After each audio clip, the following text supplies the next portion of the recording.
ప్రేమగల తండ్రి, కృపగల దేవ, ఈ ప్రతికూలమైన సమయంలో అనుకూలత మాకు ఏర్పాటు చేసి సంఘానికి నడుస్తున్న కొన్ని విలువైన సంగతులను నేర్పించడానికి తండ్రి ఈ సమయాన్ని మీరు అనుగ్రహించారని మేము నమ్ముచున్నాం. సమయాన్ని వ్యర్థంగానో ఇతర కారణాలకో తండ్రి ఈ సమయాన్ని మేము ఉపయోగించక, ఈ సమయాన్ని మేము దొంగిలించక, ఏ విధముగా సంఘానికి అవసరమైన మాటలు మీరు కోరుచున్నారో ఆ మాటలు మేము అందించడానికి మాతో, మా అందరితో మీరు మాట్లాడండి.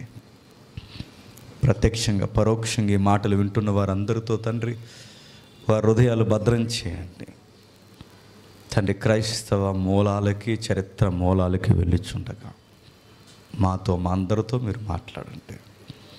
వివరించగలిగే జ్ఞానము నాకు అనుగ్రహించండి. వినగలిగే మనస్సును మీ బిడ్డలకు దయచేయండి. ఎటువంటి ఆటంకము లేకుండా మీరే జరిగిస్తారని కోరుతూ సమస్త కార్యాలు మమ్మల్ని మేము మీకు అప్పగించుకుంటాం. క్రీస్తున్నామని ప్రార్థన సమర్పిస్తున్నాం తండ్రి, ఆమేన్. జాగ్రత్తగా విందాం,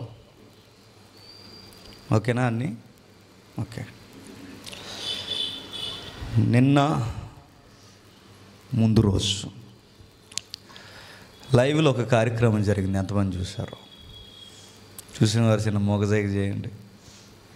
మిగిలిన వారు ఏం చూసారు? సీరియల్ చూసారా? ఏం చూసారా? బలమైన సంగతులు వింటాం. ప్రస్తుతానికి సార్వత్రిక సంఘానికి కాకపోయినా ఎక్కువ మంది సంఘాలు చేస్తున్న ఒక ఆచారం ఉంది. దాని పేరు చెప్పండి, లెంట్ డేస్. ఎంతమందికి తెలుసు లెంట్ డేస్ గురించి? ఈరోజు బాగా వినాలి. ఇది చరిత్ర. మొత్తం క్లాస్ అయిపోయిన తర్వాత ఏం అర్థం లేదు అనకూడదు. ఎందుకంటే మనసు ఎట్టి వినకపోతే వివరంగా చెప్పినా అర్థమవుతుంది. లెంట్ డేస్ని గురించి మొదటి రోజు చెప్పాను, అది సరిగ్గా అవ్వలేదు, అప్లోడ్ అవ్వలేదు.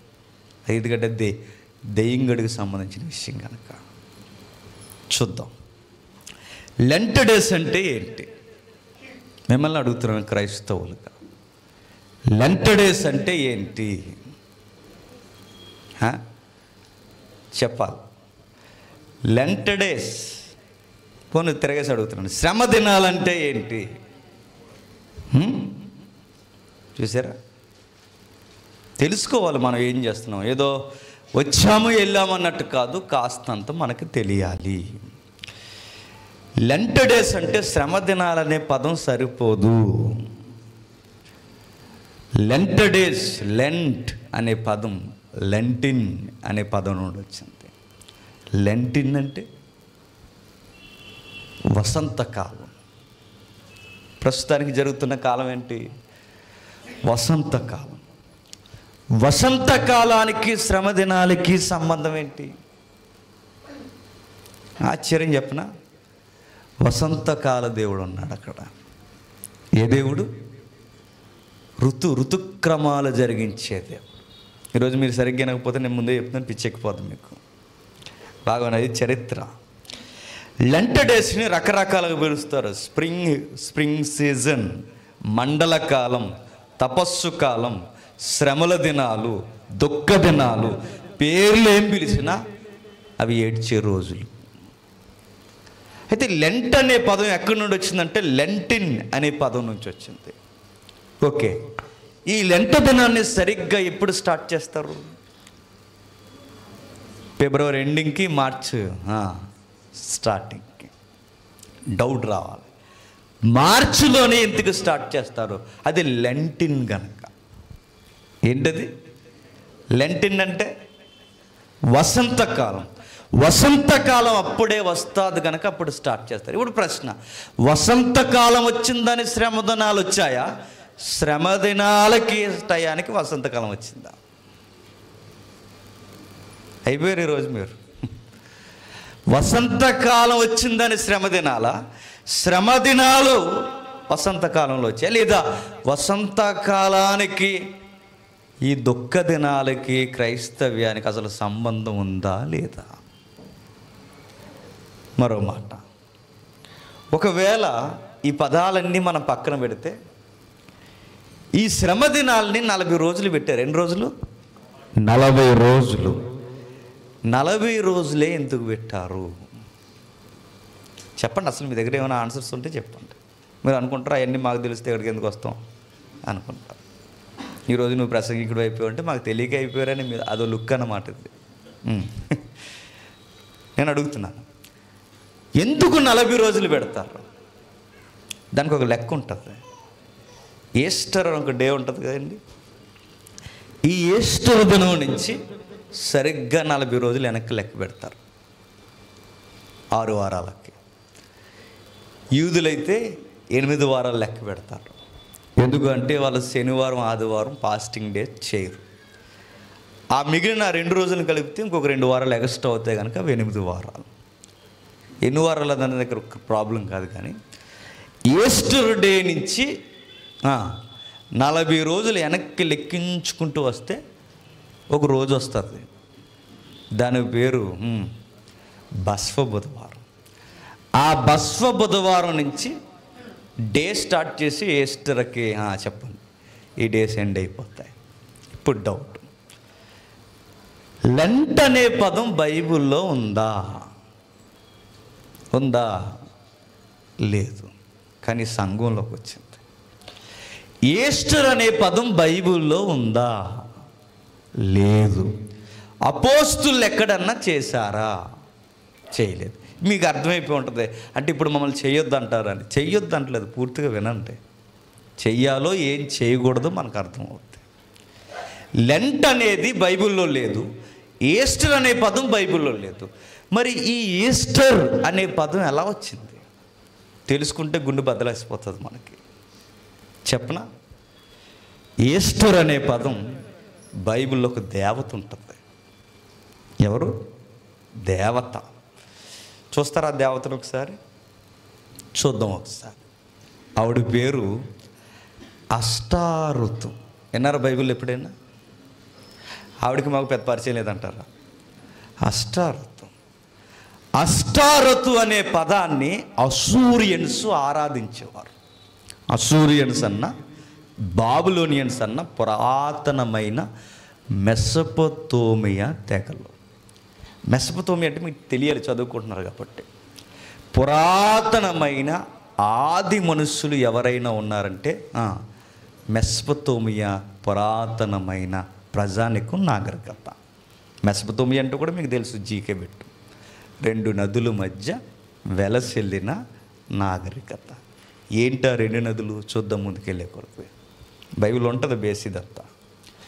అయితే ఓ పురాతనమైన తెగ ఉంది, అసూరియన్స్. ఆ అసూరియన్స్ అష్టారతు అనే ఒక దేవతను ఆరాధించేవారు. ఆ అష్టారతు దేవత గ్రీకు సౌండ్లో ఏమని పిలుస్తారంటే ఇస్తార్ అని పిలుస్తారు. ఏమని? ఇస్తార్. ఎస్తేర్ కాదు, ఇస్తార్. ఇస్తార్ అనే పదం నుంచి వచ్చిందే ఈస్టర్ అని పదం వచ్చింది. మీకు గుండుగుబోయలు అనిపోద్ది. అంటే మేము అష్టారతు పండగ చేస్తున్నామా అని. వినండి జాగ్రత్తగా. అష్టారతు దేవత పేరు ఇస్తార్ అయితే ఇస్తార్ పేరు మీద ఈస్టర్ వచ్చింది. ఈస్టర్ అనే పదం ఒక భయంకరమైన వ్యక్తిని సూచిస్తుంది. కొంచెం అలాగే వినండి, కొన్ని పదాలు చెప్తాను. ఈ అష్టారతు దేవతని ఒక్కొక్క ప్రజలు ఒక్కొక్కలా పిలుస్తారు. అసూరియన్స్ ఏమంటారంటే ఇస్తార్ అంటారు. రోమన్స్ ఫార్చునా అంటారు. ఏమంటారు? ఫార్చునా. ఫార్చునర్ కారు తెలుసా? ఫార్చునర్ టయోటో వాడుతుంది. ఫార్చునా. మీరు ఎక్కువ బండ్ల పేర్లు, వాహనాల పేర్లు ఎవరి పేర్లు పెడతారు తెలుసా? దేవతల పేర్లు పెడతారు. మీరు కాలం చూడండి. జూపిటర్ బండి ఉంది తెలుసా? జూపిటర్. పౌలుకి పేరు పెడతారు తెలుసా? ఒక దీవులో ఆ బండి పేరే. ఆ బండి ఎవరు? దేవత, అంగారక దేవత. Jupiter, Fortuna, Hercules. Hercules cycle ఉండేది తెలుసా? ఇవన్నీ ఏంటనుకుంటున్నారు చెప్పండి? దేవీ దేవతల పేర్లు. గ్రీకు, రోమన్స్, మిడిల్ ఆసియాలో వెలసిల్లిన పురాతనమైన దేవీ దేవతల పేర్లు. అష్టారోతుని రకరకాలుగా పిలుస్తారట. గ్రీకులో ఇస్తార్ అంటారట, రోమన్స్ పార్చున అంటారట, ఐగుప్తిలో ఐసిస్ అంటారట. ఈయనంటే మాకు ఎందుకంటే అనుకుంటారేమో, ఇన్ని పేర్లు పెట్టి పిలువబడుతున్న ఈమె ఒక మూలాన్ని సూచిస్తుందట. ఏంటి ఆ మూలం? ఈవిడ ఆకాశపు రాణి. ఎవరు? మీకు ఇంట్రెస్ట్ ఆడడానికి ఒక పదం చెప్పనా? ఈ మధ్యకాలంలో ఏదో డొక్కు సినిమా వస్తుంది, టీజర్ కూడా తెగ రాసేస్తున్నారు దాని మీద ఆర్టికల్స్. జ్యోతిష్యం, ఇంకా అర్థమైపోతుంది మీకు. ఈ మైథాలజీ బాగా వినాలి. ఈ జ్యోతిష శాస్త్రానికి పితామహులు ఎవరు తెలుసా? బాబిలోనియన్స్. ఈ జ్యోతిష్యం దేని చుట్టూ తిరుగుతుందో తెలుసా? అష్టారోతు దేవత చుట్టూ తిరుగుతుంది. అష్టారోతు దేవత అంటే ఏంటో తెలుసా? నక్షత్రాల కూటమి అని. నక్షత్రాల నుంచి ఆస్ట్రాలజీ, దాని నుండే ఇప్పుడు మనకు వస్తుంది. చెప్పండి, చేతిని చూసి భవిష్యత్తు చెప్తారు. సుమారు 16 కిరణాలు. ఇవన్నీ వదిలేండి, మళ్ళీ వేరే అయిపోతుంది. ఇవన్నిటికీ మూలస్థాయి, మూల కేంద్రం ఎవరంటే అష్టారోతు. ఈ అష్టారోతు అనే ఇన్ని పదాలు కలిగిన, ఎందుకు ఒక్కొక్క తెగలో ఒక్కొక్కలా ఈమెను ఆరాధిస్తున్నారంటే చరిత్ర ఒకటి ముడిపడి ఉంది. ఇన్ని పదాలు ఎవరిని సూచిస్తున్నాయంటే ఒక వ్యక్తిని సూచిస్తున్నాయి.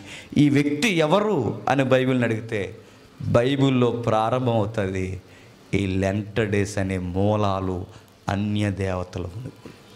చూద్దాం ఒకసారి. ఆదికాండం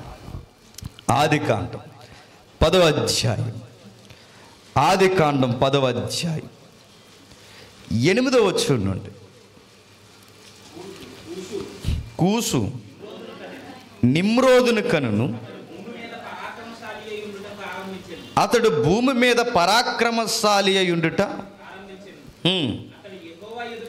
అతడు యెహోవా ఎదుట పరాక్రమం గల వేటగాడు. కాబట్టి యెహోవా ఎదుట పరాక్రమ గల వేటగాడైన నిమ్రోదు వలె అని లోకోక్తి కలదు. ఆగుదాం. ప్రపంచంలో మొట్టమొదటి నియంత ఎవరు? ఇక్కడ ఉంది. ఎవరు? కింగ్ జాంగ్ హుంగ్ ఆడు కాదు. ఇప్పుడు ఆడు ప్రజెంట్ నియంత. వీళ్ళందరికీ బాబు ఎవడో తెలుసా? చెప్పండి. ఎవడు? వాడు నిమ్రోదు. నిమ్రోదుకి ఒక కితాబు ఉందంట ఆ రోజుల్లో. ఏమని తెలుసా? యెహోవా ఎదుట పరాక్రమశాలి వేటగాడు. నిమ్రోదు అనే పదానికి అర్థం ఏంటి చెప్పనా? దైవ సంవత్సరాల క్రితం ఈ భూమిలో చచ్చిపోతే అది నిలవైపోయి చివరికి అది ఏ ఆయిల్గా తయారవుద్దట? క్రూడ్ ఆయిల్గా తయారవుద్ది. ఆ క్రూడ్ ఆయిల్ని బయటికి తీస్తే అందులోంచి పెట్రోలు, డీజిల్ వస్తుంది. ఇప్పుడు డౌట్ రావాలి, అన్ని గుట్టల జంతువులు ఎప్పుడు చచ్చిపోయాయి? బైబిల్ చెప్తుంది సమస్త శరీరము చచ్చిపోయిందని బైబిల్లో రాయబడింది. చనిపోయాయి కనుక ఈ శరీరాలన్నీ కుళ్ళిపోయి భూమిలో ఇంకిపోయాయి. ఈ 100 సంవత్సరాలు ఇది క్రూడ్ ఆయిల్ అయింది. ఈరోజు దాన్ని బయటికి తీసి మనం వాడుకుంటున్నాం, ఈ జంతువుల శరీరాల్ని. మరో మాట, టైల్స్కి మూల పదార్థం ఏంటో తెలుసా? శుద్ధ అనకండి. ఆ శుద్ధ ఎలా వచ్చింది? ఇది మనలాంటి శుద్ధ కాదు. ఇది టైల్స్కి మూల పదార్థంలో ఒక పదార్థం ఏంటంటే కొన్ని జంతువుల ఎముకలు కుళ్ళిపోయి అవి శుద్ధలా మారితే దాన్ని తీసి టైల్స్ చేస్తారట. మరలా ప్రశ్న, ఇన్ని వందల జంతువులు గుట్టలుగా కొండల్లా ఎక్కడ పెరిగిపోయి చచ్చిపోయాయంటే బైబిల్ చెప్తుంది జలప్రలయంలో చచ్చిపోయాయి.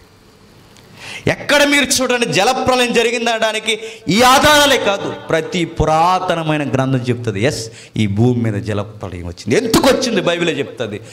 నరుని యొక్క పాపం పెట్టరేగిపోయినప్పుడు ఈ ప్రపంచం మీదకి ప్రళయం వచ్చింది.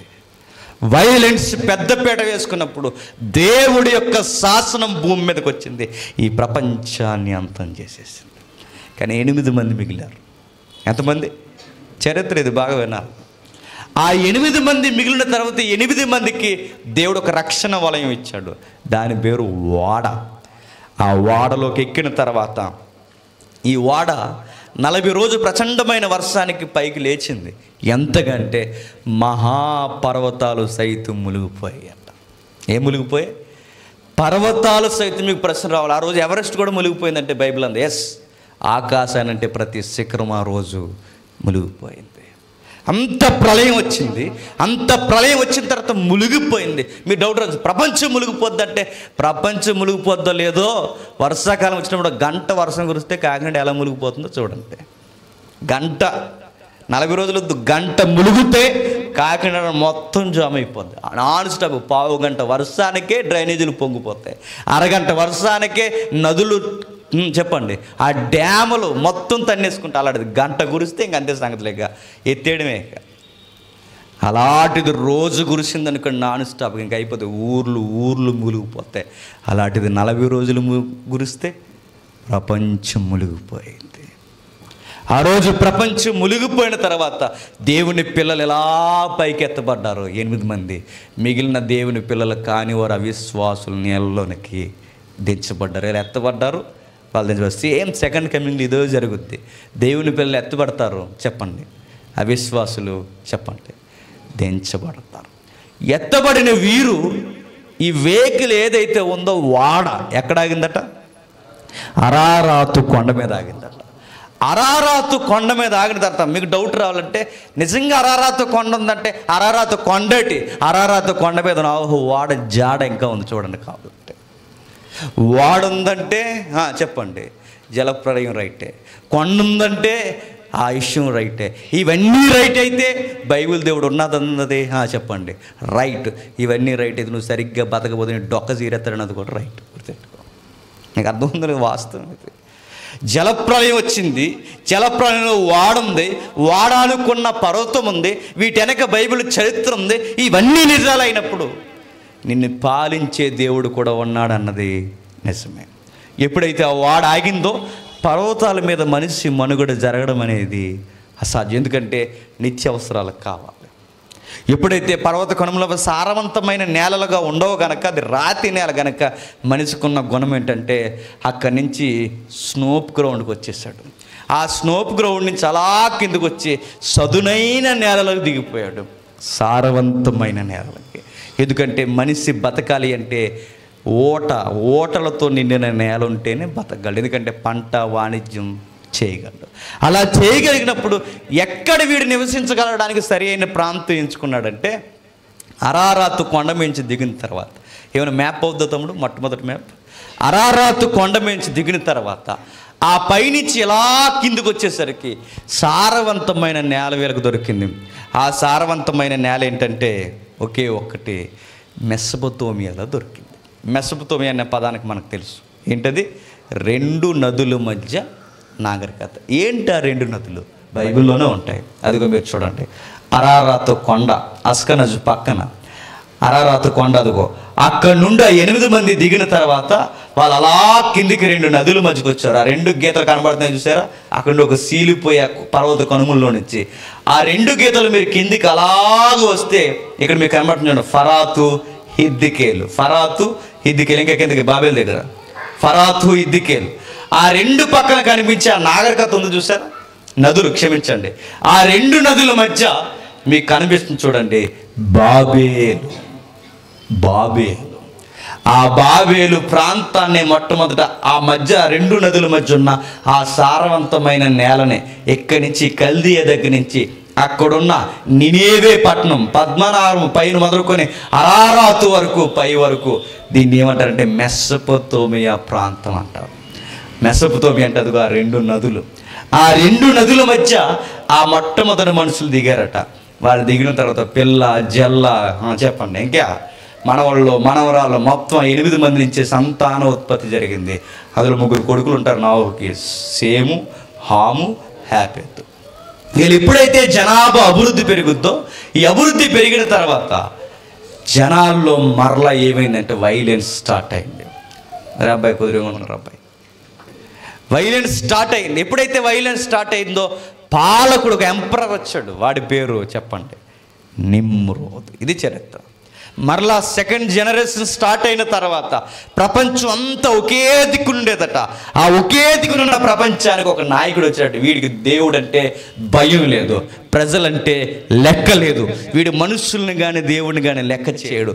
వీడి మీద ఒక సామెత ఉందట, వీడు పరాక్రమశాలి. ఎవడు? నిమ్రోద్. వీడొక్క మాటలో చెప్పాలంటే వీడే దేవుడిగా పిలువబడుతున్నట్ట. ఈ దేవుడికి భార్యే చెప్పండి, ఆవిడే ఈస్టర్ గారు. ఈస్టర్ ఆవిడే అష్టారతు. మీకు అర్థమైందా? ఆ దేవుడికి ఎవరికి ఎదుగు ఆవిడే. ఈ అష్టారతు అలా ఉంది ఏంటంటే అలాగుంటుంది, అలాగుంటాయి శిల్పాలు. ఆవిడ ఈ అష్టారతు అనే ఈమె, ఈ విలిగాండ్రులా కనిపిస్తున్న ఆమె ఆ నిమ్రోదికి భార్య. నిమ్రోద్ అంటే మనిషిగా మనం చూస్తున్నామేమో, మొట్టమొదటి మనుషులు నిమ్రోదిని మనుషులా చూడలేదు, సాక్షాత్తు మా ఏలిక దైవం అన్నారు. ఆ నిమ్రోది భార్య అష్టారతు అయితే గుర్తుపెట్టుకోండి, ఈ అష్టారతు లేదా అష్టారతు లేదా ఇస్తార్ లేదా ఈ పార్చిన లేదా ఐసిస్ ఎవరైతే ఉన్నారో ఈమె ఒక రోజు నిమ్రోద్ అయాంలో నడుస్తుంది. అప్పటికే వీళ్ళంతా ఒక రాయల్ ఫ్యామిలీగా ప్రజల్ని పాలిస్తున్నారు. ఎవరు వీళ్ళంతా? ఇదంతా బైబిల్లో ఎక్కడుందంటే చూపిస్తాను, జాగ్రత్తగా వినండి. ఎప్పుడైతే వీళ్ళ పాలిస్తున్న టైంలో ప్రజలను వాళ్ళు గుప్పెట్లో పెట్టుకున్నారు. ఎవరు? నిమ్రోద్. ఎందుకంటే వాడు పాలిస్తున్నాడు. ఆ బైబిలే వాడికి గూర్చి ఇచ్చిన మాట ఏంటంటే, వాడు యెహోవా ఎదుట పరాక్రమ గల వేటగాడైన నిమ్రోదు అనే లోకోక్తి వచ్చిందట. ఆ రోజు ప్రపంచవ్యాప్తంగా నిమ్రోద్ అంటేనే చెప్పండి పెహల్వాన్ అంటేనే నిమ్రోద్ అన్నారట. ఇక వాడే బలవంతుడే వాడిని మించిన వాళ్ళు ఒక మాట చెప్పాలంటే ఈయన మా దేవుడు అన్నారు. ఎవరిని? నిమ్రోద్.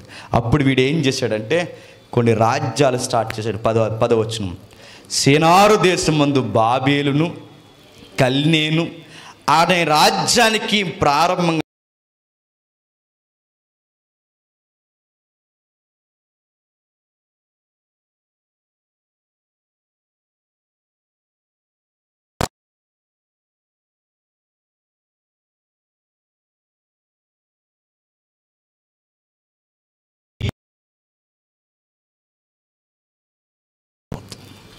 టైం లేదు కానీ ఈ వీడియోస్ అన్నీ భలే ఉంటాయండి చూస్తుంటే. హిస్టరీ ఎప్పుడైతే ఇవన్నీ ప్రారంభించిన తర్వాత అప్పుడు ప్రపంచమంతా ఎక్కడుంది?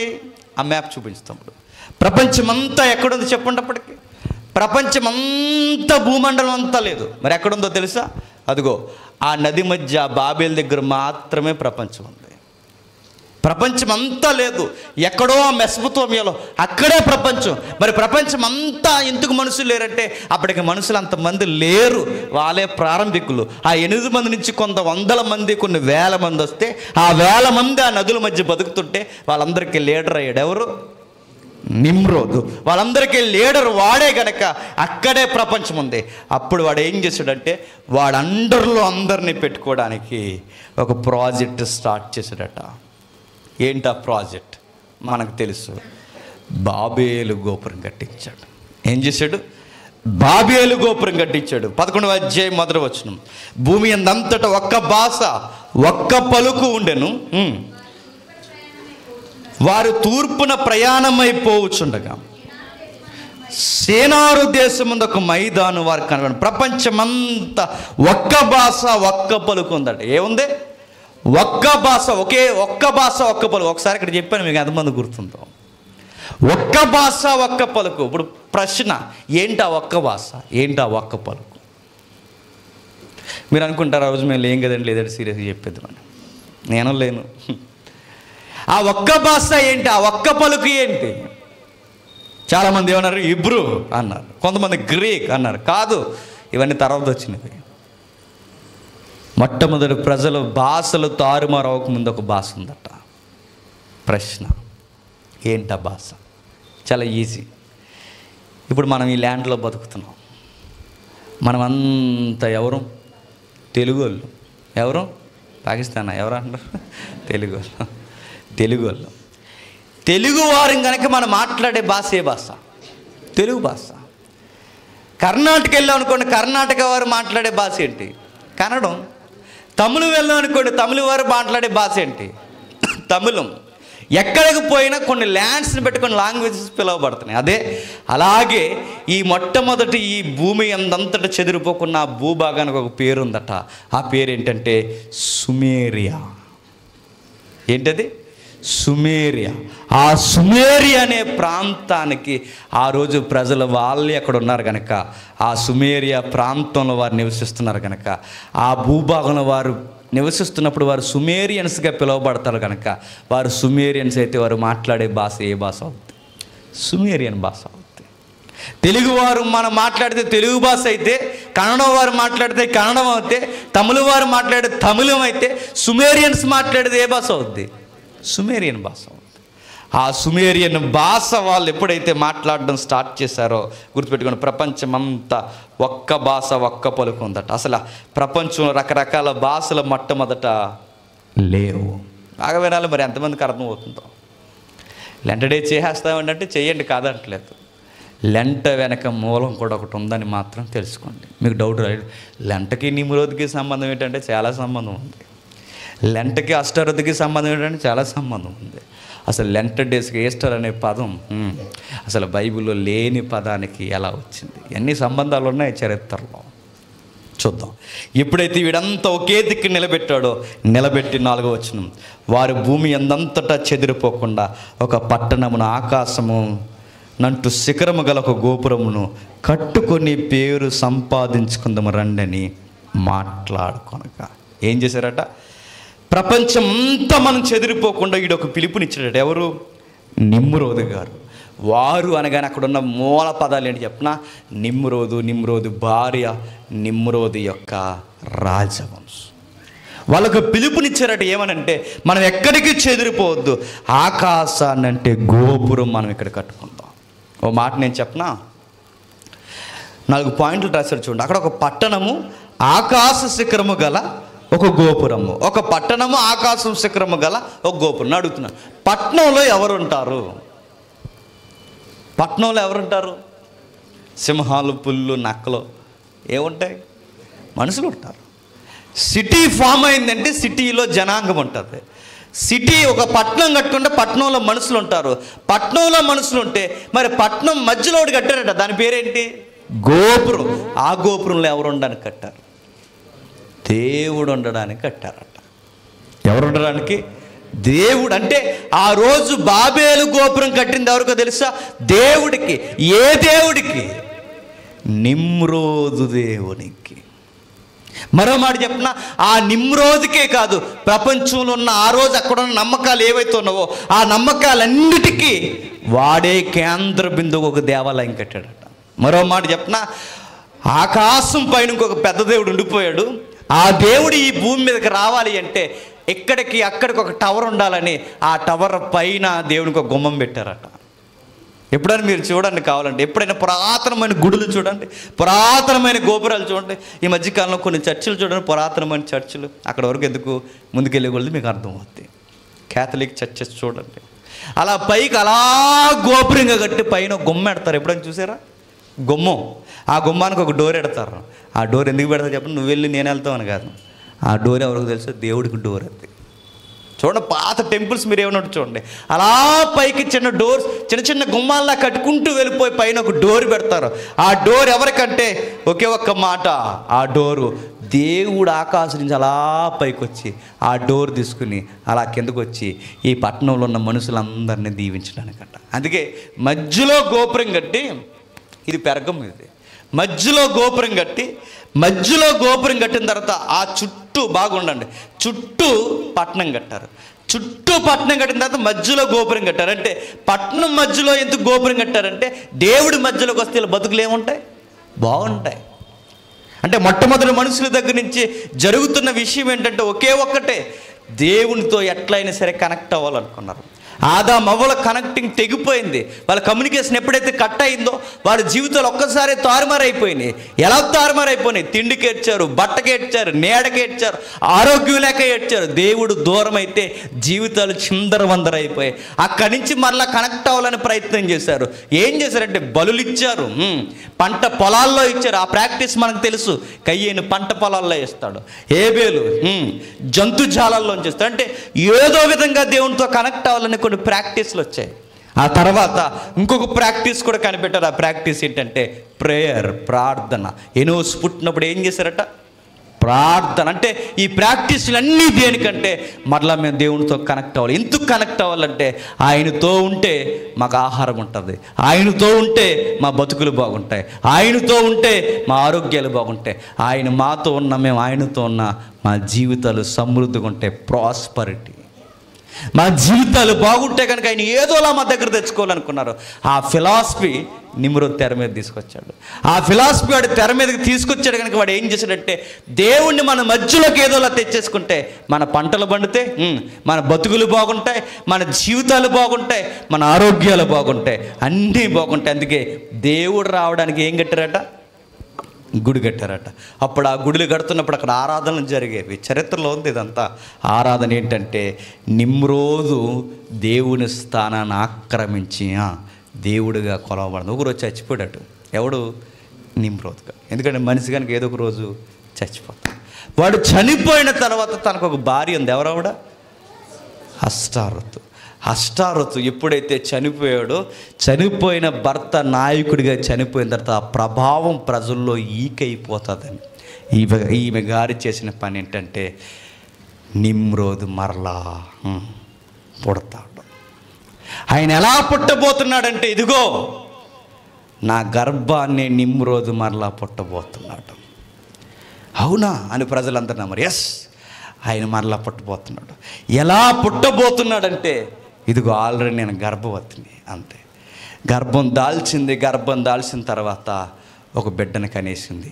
ఆ బిడ్డను ఏమందో తెలుసా? ఈడే నిమ్రోదు. ఆ నిమ్రోదు పురాతనమైన పేరు నిమ్రోద్ అయితే ఇప్పుడు పుట్టిన ఈడికి నేను పేరు పెడుతున్నాను తమ్మూస్. ఏం పేరు? తమ్మూస్. చూస్తారు ఒకసారి కొన్ని ఇమేజెస్ చూడండి. బాగా వినాలి, చరిత్ర మీకు అర్థమవుతుందో లేదో. ఎక్కడో ఆదామవ్వలు పాడైపోయారు, ప్రపంచం పాడైంది, జలప్రలయం వచ్చింది, ప్రళయంలో మనుషులందరం చంపేసిన తర్వాత మరలా ప్రపంచం అభివృద్ధి పొందింది ఆ 8 మంది నుండి. ఆ 8 మంది ప్రపంచం ఎక్కడ అభివృద్ధి పొందిందంటే మెసొపొతేమియాలో. ఆ మెసొపొతేమియాలో అభివృద్ధి పొందిన తర్వాత గుర్తుపెట్టుకోండి, ఆ మెసొపొతేమియాలో అభివృద్ధి పొందిన తర్వాత వాళ్ళకి ఒక నాయకుడు అయ్యాడు. ఎవరు? నిమ్రోద్. వాళ్ళకి ఆయన నాయకుడు అయిన తర్వాత ఆ నాయకత్వానికి వాడు చేసిన కొన్ని ఆగడాలు ఏంటంటే దేవుని స్థానాన్ని ఆక్రమించాడు. అప్పటికే మనిషినే దైవంగా ఆరాధించి ఒక ఫిలాసఫీ వచ్చింది. బైబిల్లో కూడా రాయబడింది, వాడు యెహోవా ఎదుటే పరాక్రమశాలి. నిమ్రోద్ అనే పదానికి అర్థం ఏంటి చెప్పినా? దైవద్రోహి. ఎందుకు ద్రోహి చెప్పినా? వాడు దేవుని స్థానాన్ని ఆక్రమించాడు. అలా ఎప్పుడైతే వాడు ఆక్రమించాడు గుర్తుపెట్టుకోండి, ఆ తర్వాత జరిగింది, వాడు ఒకరోజు చచ్చిపోయాడు. ఎప్పుడైతే ఒకరోజు చనిపోయిన తర్వాత మరలా బిడ్డగా పుట్టాడు. ఎవరు? తమ్మూజ్. ఎప్పుడైతే బిడ్డగా పుట్టిన తర్వాత తమ్మూజ్ని ఆ నిమ్రోద్ని కలిపి అష్టారోతు ఎవరైతే ఉందో వీళ్ళిద్దరికీ ఈవిడే భార్య. ఎవరు? అష్టారోతు. చూడండి ఒకసారి, అదిగో చూడండి. ఆ 2 పేర్లు మూసేస్తే మీరు ఎవరు అనుకుంటారు చెప్పండి? మేరీ మాత. మీరు గుర్తుపెట్టుకోండి, ఈ ఫిలాసఫీ వచ్చింది ఎక్కడి నుంచో చెప్పనా? సమీరా అంటారు ఆవిడ్ని, అదే అష్టారోతుని మరొక లాంగ్వేజ్లో. సెమీరా మిస్. ఈవిని పిలుస్తున్న పేర్లు చూడండి. ఎవరైతే ఈ నిమ్రోదు భార్య ఉందో ఆ నిమ్రోదు మళ్ళీ పుట్టాడు కొడుగ్గా. ఆ కొడుగ్గా పుట్టినాడు పేరు ఏంటంటే తమ్మూజు. చూడండి, mother of God, queen of haven, ఆకాశపు రాణి. ఎవరు? అష్టారోతుని ఒక రోజు ఏమని పిలిచారంటే ఇస్తార్ అన్నారు. ఇస్తార్ అనే పేరు మీదే ఈస్టర్ వచ్చింది. ఆ ఈస్టర్ పేరుకే ఏడుస్తారు. ఎన్ని రోజులు? 40 రోజులు. 40 రోజులు ఎందుకు ఏడుస్తారంటే ఎప్పుడైతే నిమ్రోద్ చనిపోయాడో గుర్తుపెట్టుకోండి, బాబులోనియన్స్లో ఇదిగో నిమ్రోద్ అన్నవాడు, తమ్మూజ్ అన్నవాడు, వాడి చరిత్ర మీరు కావాలంటే హిస్టరీలో చూడండి. మదర్ అంటే చైల్డ్ వర్షిప్, తల్లిని కొడుకుని, తల్లిని తండ్రి మూలాన్ని ఆరాధించే ఒక ఆరాధన ఉండేది. ఎక్కడ చెప్పినా ఆదికాండం 11వ అధ్యాయంలో ఉంటుంది.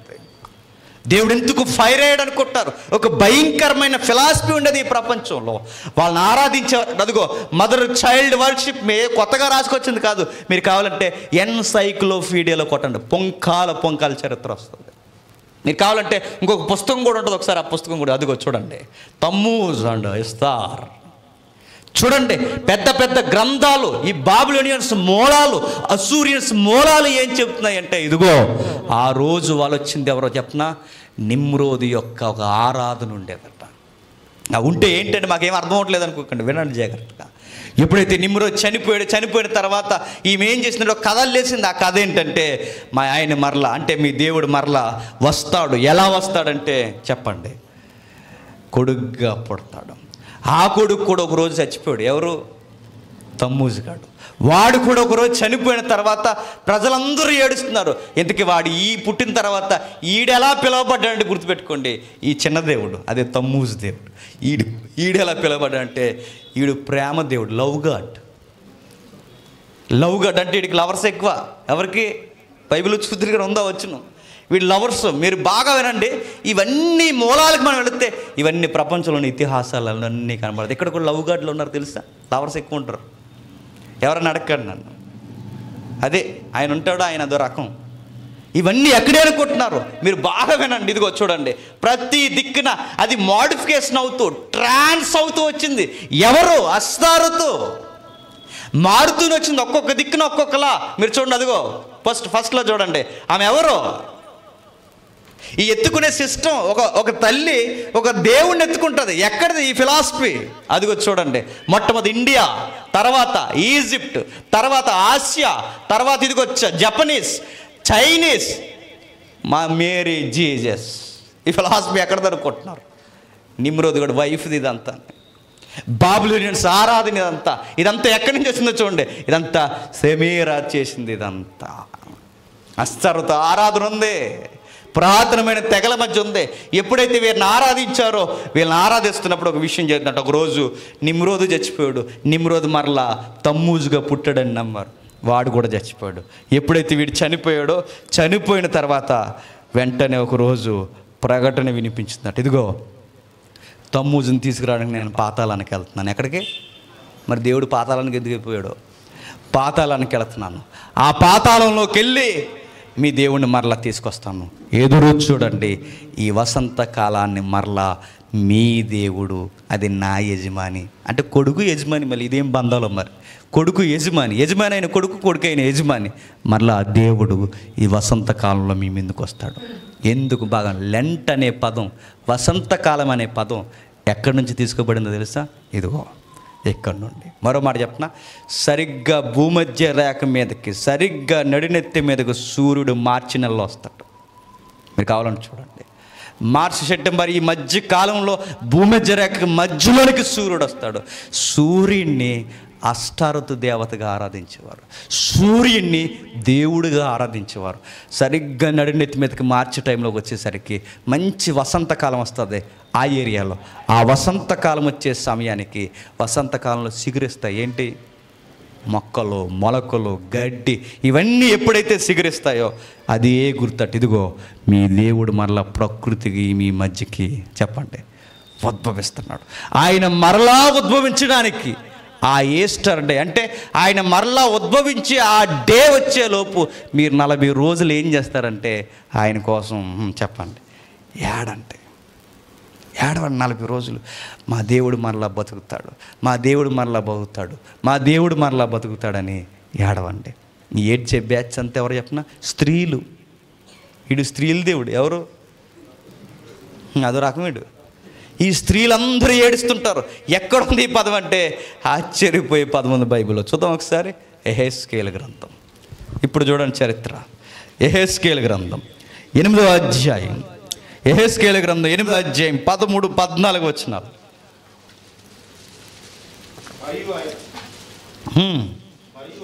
మరియు ఆయన మీరు ఈ తట్టు తిరుగుము,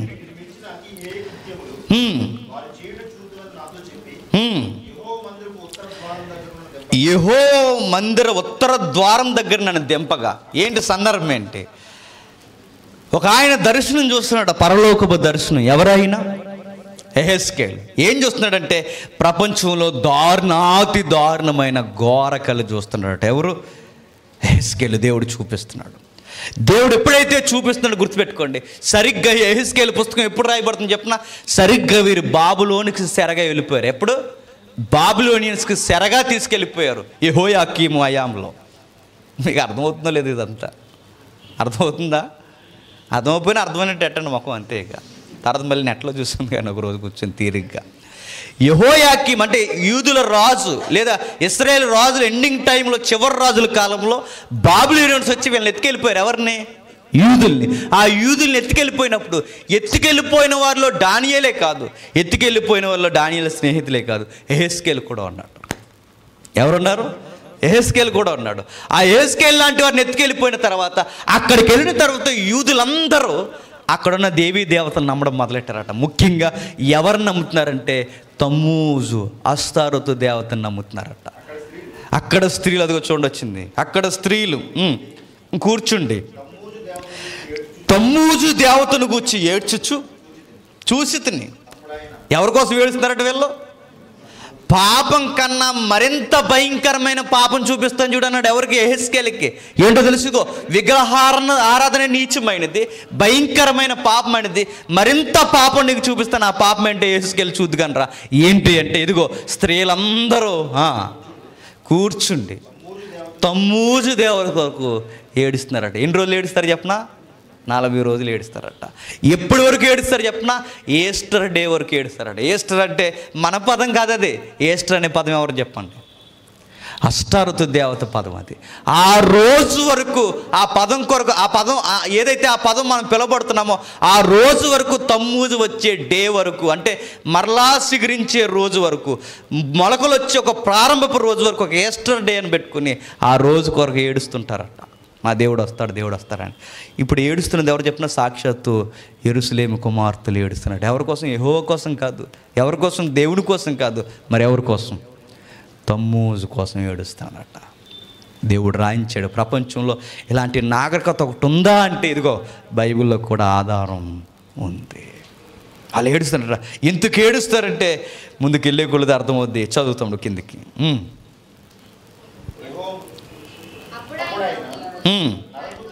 నరపుత్రుడా, ఇది చూసితివి కానీ నీవు తిరిగి చూసిన ఎడల వీటిని మించిన హేయ కృత్యములు చూతువని నాతో చెప్పి యెహోవా మందిరపు లోపలి ఆవరణములో, అక్కడ యెహోవా ఆలయము మందిర ద్వారము దగ్గర ఉన్న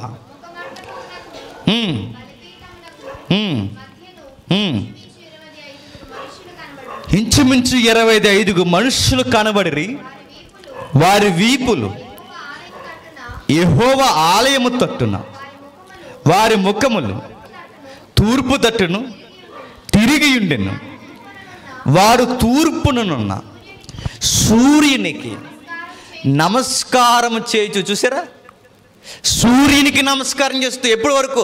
మార్చి నెల, వసంతకాలం, సూర్యుడు భూమధ్య రేఖ మధ్యకు వచ్చేంత వరకు వీళ్ళు ఏడుస్తారట. నెల రోజులు సుమారుగా ఏడుస్తారట. చూడండి, అక్కడ రాయబడింది. సూర్యుని వైపుకి తిరిగారట. సూర్యుని వైపుకు. ఎందుకు సూర్యుని వైపుకి తిరిగి ఏడుస్తున్నారంటే సరిగ్గా వసంతకాలం వచ్చేసరికి పాతాళానికి వెళ్ళింది దేవత తీసుకొస్తాను. ఎవరు ఆ దేవత? ఆకాశపు రాణి. ఎవరు? అష్టారోతు. వెళ్ళింది ఎవరిని తీసుకురావడానికి? తమ్మూజుని ఎలా తీసుకొస్తావు? ఆవిడ కిరణాలు, సూర్యకిరణాలు భూమి మీదకి అలా పడేసరికి, ఆ కిరణాల వలన లేత మొక్కలు ఉద్భవించేసరికి, ప్రకృతిలో కొత్త ఆకారం వచ్చేసరికి ఇదిగో మీ తమ్మూజు మీ మధ్యకి వచ్చేసాడు. అందుకే స్ప్రింగ్ సీజన్ అన్నారు దాన్ని. ఎందుకు వచ్చింది అనుకుంటున్నారు? ఎందుకు ఆ టైమింగ్ని ఎంచుకున్నారంటే ఇదిగో ఈ మూలాలన్నీ తమ్మూజు, నిమ్రోదు, అష్టారోతు మూలాలు ఇవన్నీ. మరో మాట ఈవిడ గురించి రాయబడింది చూడండి. చూద్దాం ఒకసారి. యెర్మీయా గ్రంథం 44వ అధ్యాయం. యెర్మీయా గ్రంథం 44వ అధ్యాయం 15వ వచనం. యెర్మీయా గ్రంథం 44వ అధ్యాయం 15వ వచనం.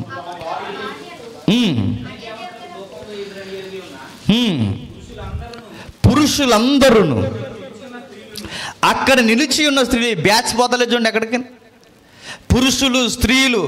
పురుషులందరూ సూర్యుని వైపు తిరుగుతున్నారట, స్త్రీలందరూ చెప్పండి ఏడుస్తున్నారట. వీళ్ళ ఏడుపులో దుఃఖదినాలు ఎలా ఉంటాయి చెప్పనా, మూలం ఎలా ఉన్నా చెప్పిన దుఃఖదినాలు ఎలా ఉంటాయి చెప్పనా, జుట్లు ఆగేసుకుంటారట. మీరు కావాలని చూడండి, నెట్లో ఉంది క్లియర్గా ఈ పదం.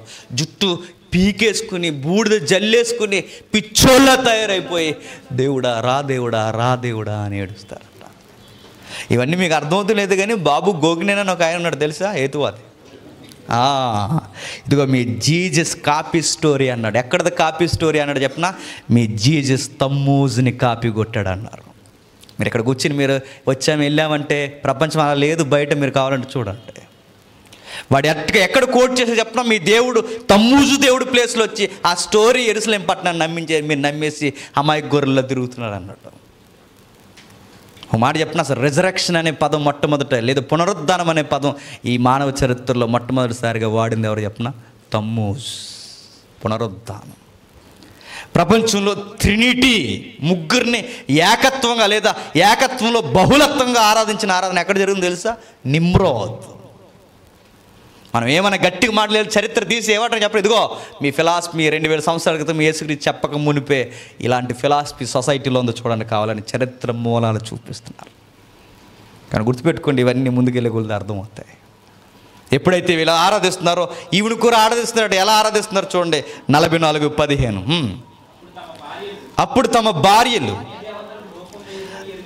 అన్య దేవతలకు ధూపం వేయుదురని ఎరిగి ఉన్న పురుషులందరూ అక్కడ నిలిచి ఉన్న స్త్రీలను మహాసమాజముగా కూడిన వారును ఐగుప్తి దేశమందలి పత్రాశులో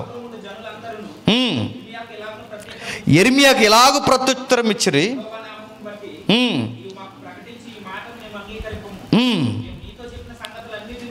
మేము నీతో చెప్పిన సంగతులన్నిటినీ నిశ్చయముగా నెరవేర్చబోచున్నాము. మేమును మా పితరులను రాజులను మా అధిపతులను యోధా పట్టణములో యెరూషలేము వీధుల్లో చేసినట్లు ఆకాశపు రాణికి ధూపం వేయుదుము. ఎవరు ఈ ఆకాశపు రాణి? ఎవరు క్వీన్ ఆఫ్ హెవెన్? ఎవరు ఇవిడ? అష్టారతు. ఎవరు ఈ అష్టారతు? తమ్మూజుగోడు మమ్మీ, తమ్మూజుగోడు వైఫ్ కూడా. ఎవరు? గతంలో వైఫ్, ఇప్పుడు మమ్మీ. ఎవరు? అంతకుముందు నిమ్రోదికి వైఫ్ ఈవిడే, ఇప్పుడు ఈ మళ్ళీ నిమ్రోది పుడితే ఈ నిమ్రోదికి తల్లి ఈవిడే. ఈవిడ ఎవరో తెలుసా? ఆకాశపు రాణి. ఈ ఆకాశపు రాణి పేరు మీదే జ్యోతిష్యం వచ్చింది తెలుసా? మీరు నమ్ముతారో నమ్మరో? ఏదో పెద్ద ప్రాజెక్టులకి మంచి పెద్ద ఫ్యాషన్, ఇదంతా పెద్ద ఫేక్. నేను మరలా చెప్తున్నాను, మాయా. దీని మీద మళ్ళీ తగలెట్టడానికి సినిమాలో ఒకటి, దీని మీద పెద్ద జ్యోతిష్యం ఒకటి. నేను చెప్తున్నాను, టైం ట్రావెల్ అని ఒక లెసన్ ఉంది. మీరు ఎంతమంది ఉన్నారు నాకు తెలియదు, యూట్యూబ్లో చూడండి. నేను చెప్పాను ఒకసారి, టైం ట్రావెల్. వర్తమానంలో ఉన్న గతాన్ని ఎలా చూడగలమో టైం ట్రావెల్ ఒకసారి ఉంటుంది చూడండి. అంటే మీరు కూడా జ్యోతిష్యం చెప్తారా అనుకోకండి. జ్యోతిష్యం కాదు, విషయం ఏంటో సైంటిఫిక్గా తెలుస్తుంది చూడండి. ఈ జ్యోతిషి మాయ. హస్తరేఖలు చూడడం, హస్తానికి ఉన్న రేఖలు చూడడం, నుదుటి మీద రేఖలు చూడడం, ఈ చెత్త ఫిలాసఫీ ఆ దేవత పేరు మీద జరిగేదట. మచ్చుకు ఒక రెఫరెన్స్ చూస్తారు ఆధారానికి. చూద్దాం ఒకసారి. 2వ రాజుల గ్రంథం 21వ అధ్యాయం. 2వ రాజుల గ్రంథం 21వ అధ్యాయం. 2వ రాజుల గ్రంథం 21వ అధ్యాయం. 2వ రాజుల గ్రంథం 21వ అధ్యాయం 5వ వచనం నుండి, మరియు యెహోవా మందిరమునకున్న 2 శాలలో ఆకాశ సమూహములకు అతడు బలిపీఠం కట్టించిన. ఎవరైనా మనస్సే. ఎవరు ఆకాశ సమూహములు? ఎవరు? ఆవిడే. ఎవరు? ఆకాశరాణి. ఎవరు చెప్పండి? అష్టారతు. ఆ ఆకాశ సమూహాలకి 8 కాంతులకు లేదా 16 కాంతులకు బలిపీఠం కట్టించాడు. చరిత్రలో అతడు తన కుమారుని అగ్నిగుండము దాటించి జ్యోతిష్యమును, చూసారా ఏమొచ్చింది? జ్యోతిష్యము, శకునము. జ్యోతిష్యం అంటే ఇదిగో ఇలాంటివి చూసి, గ్రహాలను చూసి నీ గ్రహం వంకరకి వెళ్ళిపోతుంది అబ్బాయి అని చెప్పడం. శకునం అంటే ఏంటి చెప్పండి? నీకు నెక్స్ట్ డే ఏం జరుగుద్ది, నెక్స్ట్ ఇయర్ ఏం జరుగుద్ది, ఈ వీక్లో ఏం జరుగుద్ది. ఇది శకునం. సెకండ్స్ని, గంటల్ని జాగ్రత్తగా కొలుసుకుని శకునాలు చూడటం, జ్యోతిష్యాలు చూడటం. ఈ ఫిలాసఫీ అంతా ఎక్కడ ముడిపడి ఉందట? ఎక్కడ? మీరు సరిగ్గా వింటలేదు. ఎక్కడ వర్షం పడుతుందా? వర్షం పడుతుంది కదా. ఆకాశపు రాణి ఎవరు? అష్టారత్. ఈ ఫిలాసఫీ ఎక్కడేట, ఈ జ్యోతిష్యాలు చెత్త చెదారం ఇవన్నీ అవి అక్కడ ఉన్నారు చూడు, చోదిగాంట్లు సాంగత్యము చేదురు. ఈ జ్యోతిష్యం చెప్పే వాళ్ళకి ఇచ్చిన పెద్ద పదమేంటి చెప్పనా? సోది. అది ఇంక సీరియస్గా మాట్లాడితే ఫ్రీడిక్స్ చెప్తూ ఉన్నాను కదా, నువ్వు సోదిగాడు అంతే. ఇక స్టైల్గా మళ్ళీ సూట్లు, మళ్ళీ ఇలా ల్యాప్టాప్లో ఒకటి ఎవరికి ల్యాప్టాప్లు, మళ్ళీ ఇంటర్నెట్ ఇలా ఎదురుగా పెట్టుకుని ఈ రేఖ నీకు ఈరోజు ఇలా ఉంది, ఈరోజు నీ సింహం, అదే సింహం మేక ఎదురు ఉంటుంది మనకు మళ్ళీ మన మనుషులం కాదు, మనకు మేకో సింహం ఏంటి తేలు చేప ఇవన్నీ ఉంటుంది. నువ్వు ఏ రాశి? చేప రాశి. నువ్వేంటి? మేక రాశి. నువ్వే ఇవన్నీ చూపించి దాని మీద ఇవన్నీ కొలుస్తారు. ఇవన్నీ ఫిలాసఫీ ఎక్కడ? బాబులోనియన్స్ మూఢనమ్మకాలండి ఇవన్నీ. మరి అవి ఇండియా వరకే ఎలా వచ్చినాయి? మూలమంతా మెసపుతోమియాలో పుట్టారు కనుక అక్కడ ప్రాక్టీస్ చేసుకుంటే 11వ అధ్యాయంలో దేవుడు తారుమారు చేశాడు. అంటే చెదరగొట్టి పాడేశారు. వీళ్ళు చెదిరిపోయిన తర్వాత వీళ్ళే రాలేదు, ఆ మూఢనమ్మకాలు కూడా కూడాట్టుకొచ్చారు. వాళ్ళు నమ్మిన నమ్మకాలు కూడా అట్టుకొచ్చారు. ఆ నమ్మకాలు కూడా తెచ్చారు కనుకే మన ఇండియాకి వచ్చిన మదర్ చైల్డ్ వర్షిప్ ఉంది. చూసారు ఇందాక. అదే ఆసియాలో చైనాకి వెళ్ళినా ఆ మదర్ చైల్డ్ వర్షిప్ ఉంది. జపాన్కి వెళ్ళినా ఉంది, ఈజిప్ట్కి వెళ్ళినా ఉంది. చివరికి యెరూషలేములో ఉన్న కొన్ని దేవాలయాల్లో కూడా తీసుకొచ్చేసారు. ఎక్కడి నుంచి వచ్చిందంటే మూలం అదే గనక ఆ మూలం నుంచి ఇవన్నీ డౌన్లోడ్ చేసుకున్నారు. రాయబడుతున్న మాట ఇదిగో, ఈ జ్యోతిష్యం ఈ సోది చెప్పే వాళ్ళందరూ ఈ ప్రకారం అతడు యెహోవా దృష్టికి బహు చెడుతనము జరిగించచ్చు ఆయనకు కోపం. జ్యోతిష్యాలు శకునములు చూసుకోవడం ఇదంతా యెహోవా దృష్టికి ఏంటి చెప్పండి? ఘోరమైన పాపం. దేవుడు ఒప్పుకోడు. స్టైల్గా ఇప్పుడు ఎవడో చూసాడు నాకు చిన్నప్పుడు, కుదురుంటారు కదండి ఇంటికాడ, సో మా వాడు ఏమైపోతాడని చూపించారు. నిజానికి అడు ఏం చెప్పాలి? పాస్టర్ అయిపోవాలని చెప్పాలి. చెప్పాడా? అడేం చెప్పాడు చెప్పనా? మీ అబ్బాయి పెద్ద అయిపోయిన తర్వాత ఈ దేశం వదిలి వేరే దేశం వెళ్ళిపోతాడని చెప్పాడు. నేను నిజంగా వెళ్ళిపోతాను ఏదో దేశం అనుకున్నాను. ఏ దేశం వెళ్ళలేదు, మనది ఈ దేశమే. ఏ దేశం? ఇంకోటి కూడా చెప్పాడు, మరో మాట కూడా చెప్పాడు. ఏ మాట చెప్పను వద్దులేండి, బాగోదేమో. మీ వాడు 4 చక్రాల వాహనం అనుకుంటా. ట్రెండ్ పెరిగిన తర్వాత ఎవడైనా 4 చక్రాల వాహనం కొనుక్కుంటాడు. కొనుక్కొని 4 చక్రాల వాహనం అంటే కారు. ఇప్పుడు ఈ రోజున్న పరిస్థితి బట్టి రేపు పొద్దున్న పిల్లలు ఏం చేయబోతున్నారు చెప్పలేము. ఇలాంటివన్నీ చెప్పి సోది, ఇదంతా సోది.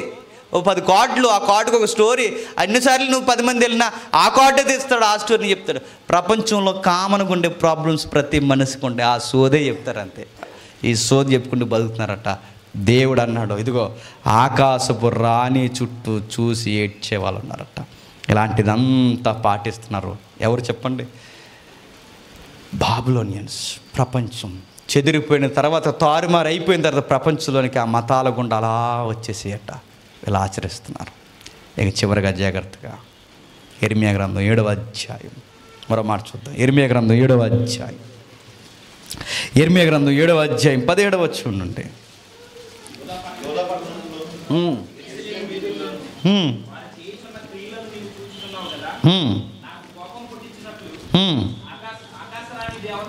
ఆకాశపు రాణి దేవతకు.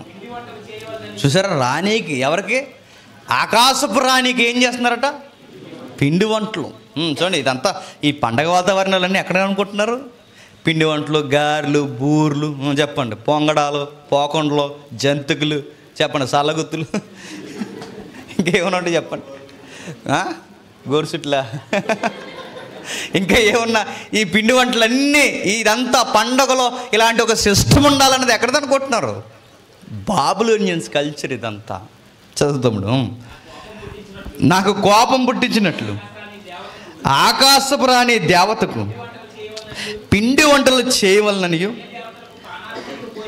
అన్య దేవతలకు ప్రాణార్పణలు పోయవలనని పిల్లలు కట్టెలు ఏర్చున్నారు, తండ్రులు అగ్గి రాజి పెట్టుచున్నారు, స్త్రీలు పిండి పిచ్చితే ఇంక పనే ఉండదు వీళ్ళకి చరిత్రలో. పిండి పిచ్చికెత్తున్నారట, పొంగడాలు వేసేస్తున్నారట, పిండి పిచ్చికెత్తున్నారు, జంతుకులు వేసేస్తున్నారు. మొత్తం మీద పిల్లలు ఏం చేస్తున్నారు? పొల్లలు వేస్తున్నారు. ఏళ్ళు ఏం చేస్తున్నారు? పిండి పిచ్చుతున్నారు. మగాళ్ళు ఏం చేస్తున్నారు? నూనె తెచ్చేస్తున్నారేమో, సన్ఫ్లవర్. అగ్రరాజు పెడుతున్నారంట. వీళ్ళ ఫ్యామిలీ అంతా కలిసి ఏం చేస్తున్నారంటే పండగ చేస్తున్నాం. ఏం పండుగ అంటే రాణిగారి పండుగ. ఆ రాణిగారి పండుగే ఈస్టర్.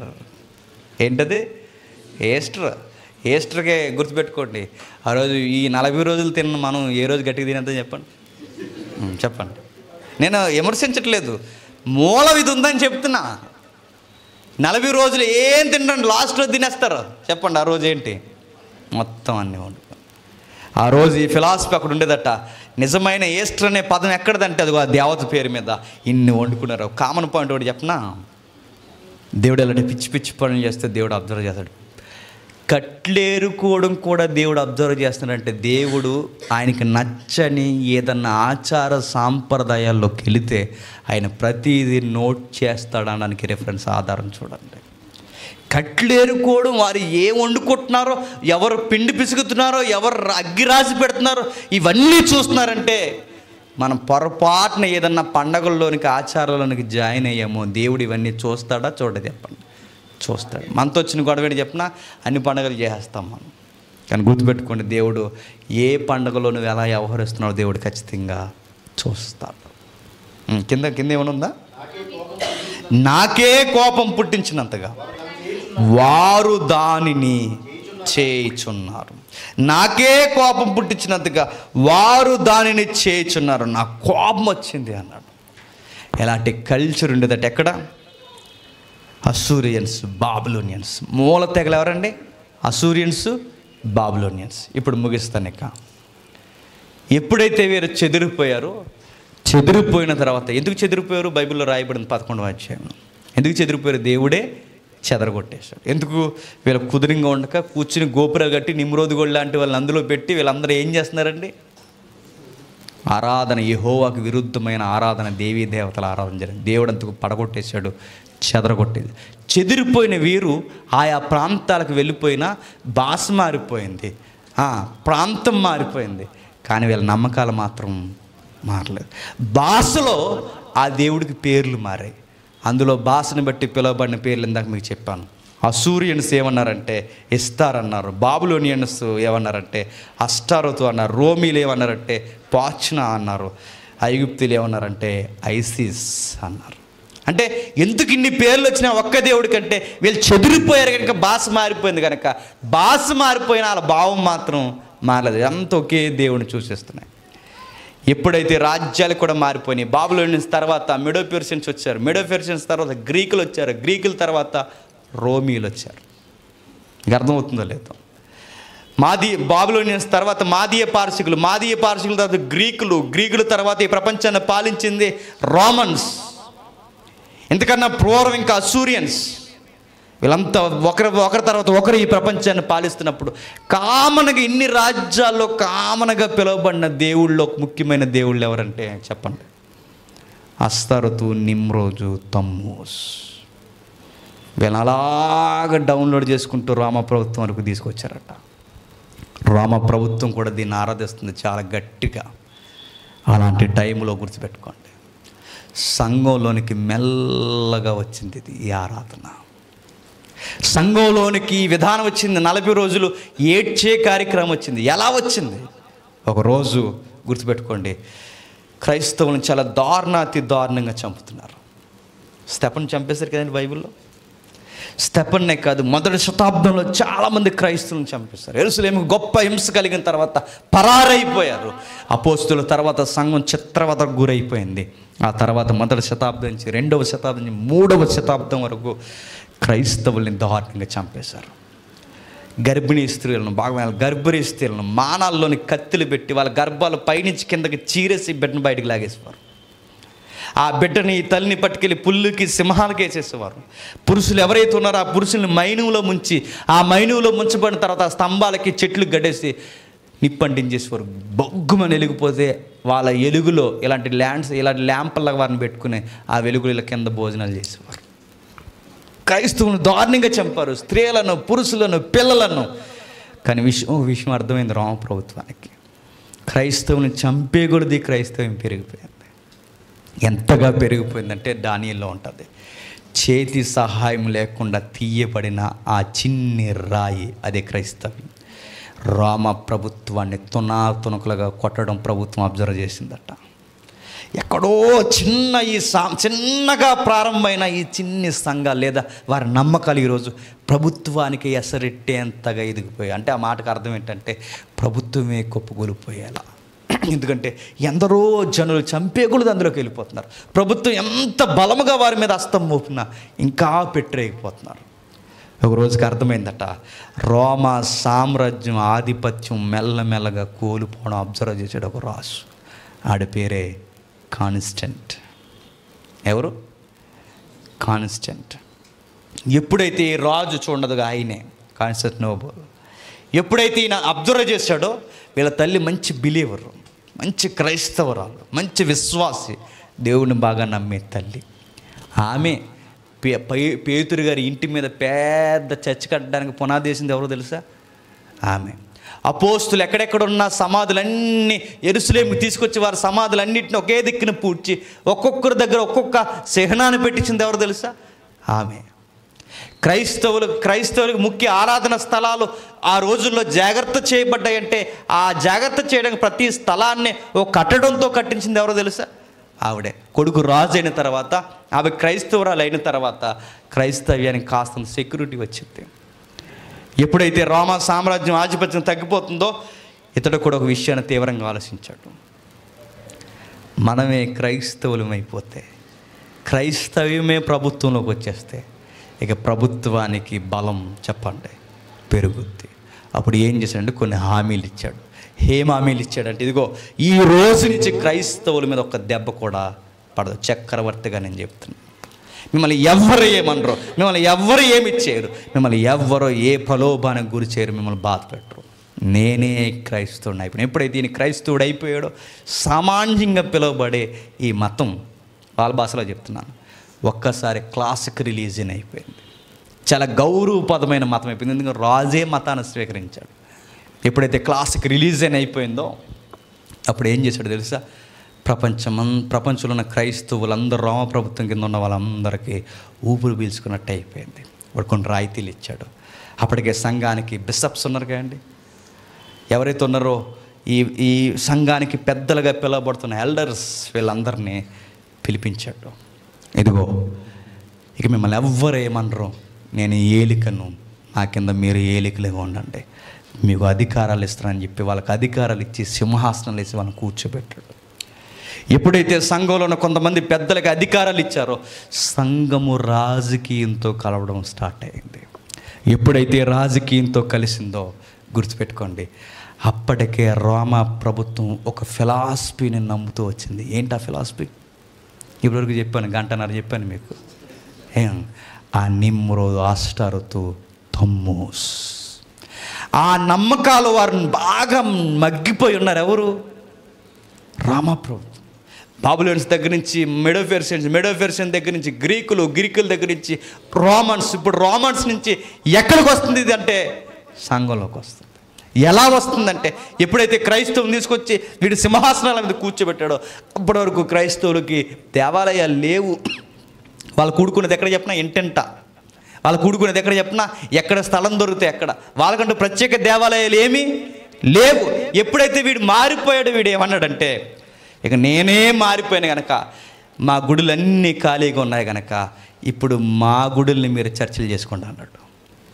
అలా వీరు చర్చిలోకి వెళ్ళిపోయారు.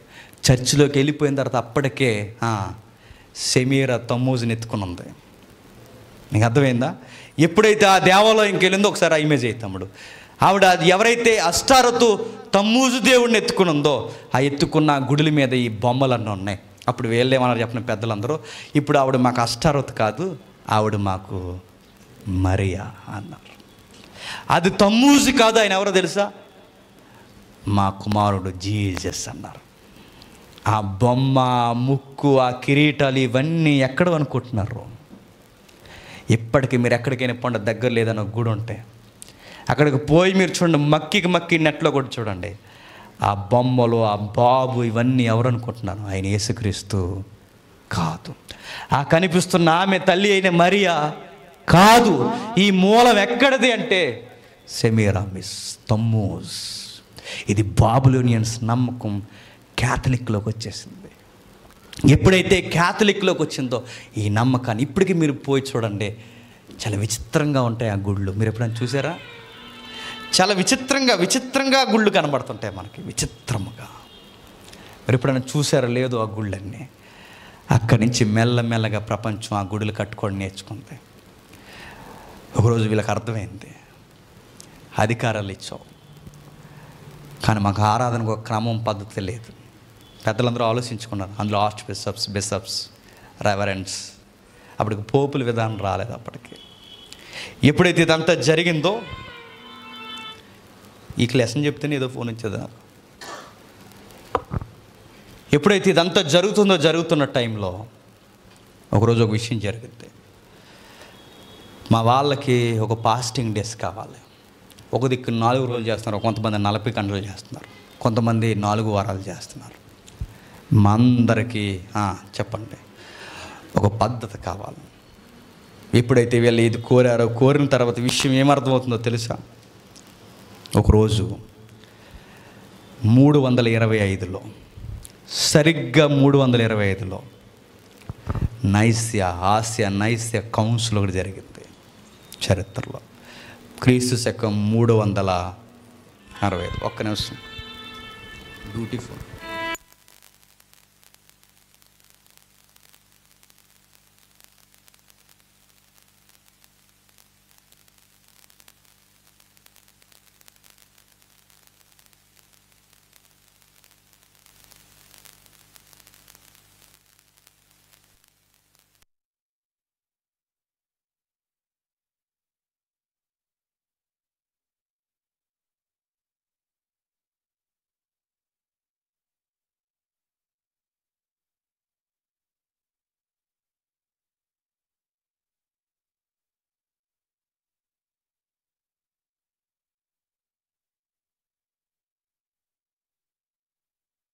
తప్ప ఇలాంటి తిప్పలని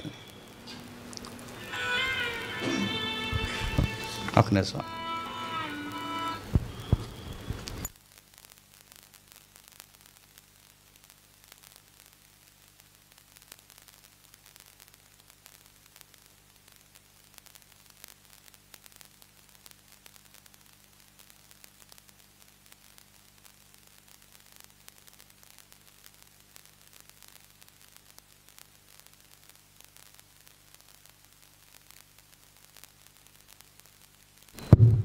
ఓకే,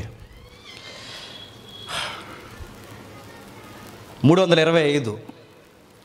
ఒకరోజు ఒక విషయం, పెద్దలందరూ ఒక విషయాన్ని గమనిస్తారు. ఏమనంటే, ఇదిగో మా అందరికి ఒక పద్ధతి కావాలి. అప్పటికే వీళ్ళకి ఒక ఫిలాసఫీ ఉంది. రోమన్స్, బాబులోన్స్ దగ్గర నుంచి 40 రోజులు ఏడుస్తారు కదా. వీడు ఏం చేశాడంటే తెలివిగా, ఇదిగో క్రైస్తవులందరూ 40 రోజులు దుఃఖాన్ని చలపండి. మీకు కూడా ఒక ఫిలాసఫీ ఉంది. ఏంటి? మీ ప్రభు చనిపోయాడు, మీ ప్రభు ఒక రోజు మరలా లేస్తాడు. ఈ ఫిలాసఫీని మీరు ఏం చేస్తారంటే, సేమ్ అదే బొమ్మ, అదే బాలుడు, కానీ పేర్లు మారాయి. ఇప్పుడు అదే పద్ధతి, కానీ చెప్పండి పేర్లు మారాయి. వాళ్ళకేమో గుర్తుపెట్టుకోండి, వాళ్ళకి లెంటిన్, మనకి లెంట్ అయింది. మీకు అర్థమైందా? అలా మార్చి ఏం చేశారంటే, జగత్ కూడా ఏం చేశాడు, 325లో ఒక చట్టం తీసుకొచ్చాడు. క్రైస్తవులందరూ 40 రోజులు చెప్పండి ఉపవాస దినాలు చేయాలి ప్రకటించారు. సంఘంలోనికి అలా వచ్చేసింది విషయం. రోజు రోజుకి పెరుగుతుంది. రాజులు ఆ రోజు బిషప్స్ అందరూ ఎక్కడెక్కడ భారతదేశం నుంచి ఉన్న వాళ్ళు కూడా వెళ్ళారు ఆ రోజు అక్కడికి. ఆ రోజు వెళ్ళి అందరూ కూడుకొని సంఘము మనం పాటించాలి. ఆ రోజు కౌన్సిల్ ఇది ఒకటే కాదు, చాలా డాక్ట్రిన్స్ మీద ఆ రోజు పెద్ద ఫైట్ జరిగింది, ట్రినిటీ కోసం కూడా. ఇవన్నీ జరిగిన తర్వాత ప్రపంచంలో 40 రోజుల ఆరాధన వచ్చింది. నిజానికి ఈ పద్ధతి, ఈ పట్టిక ఎక్కడదంటే చెప్పండి, నిమ్రోదు దగ్గర నుంచి వచ్చింది. ఒకరోజు మరలా సెకండ్ వాటికన్ కౌన్సిల్ జరిగింది 519లో. ఎప్పుడు? 519లో. అప్పటికి ఏమైందంటే 3వ శతాబ్దం నుంచి 4వ శతాబ్దం, 5వ శతాబ్దం వచ్చేసింది. 3 నుంచి 4, 5 అంటే 3 నుంచి 5 శతాబ్దం అంటే ఎన్ని వందల సంవత్సరాలు ఉన్నాయి మధ్యలో? చెప్పండి. 200 సంవత్సరాలు ఉన్నాయి. ఎన్ని సంవత్సరాలు? 200 సంవత్సరాలు. రెండు శతాబ్దాల కాలం దాటేసరికి రామ ప్రభుత్వం ప్రభావం తగ్గింది, పోపుల ప్రభావం పెరిగింది. పోపుల ప్రభావం పెరిగింది. ఎప్పుడైతే పోపు పెరిగాడో, పోపుల హయాంలోకి వస్తుంది. ఎప్పటికీ మీరు చూడండి, వాటికన్లో పోపే రాజకీయ అధిపతి, పోపే మతాధిపతి కూడా, రెండు ఆయనే. మీరు కావాలని చూడండి, ఎప్పటికీ రాజకీయంగా కూడా ఆయనే. చెప్పండి నెక్స్ట్, యాజకీయంలో కూడా ఆయనే.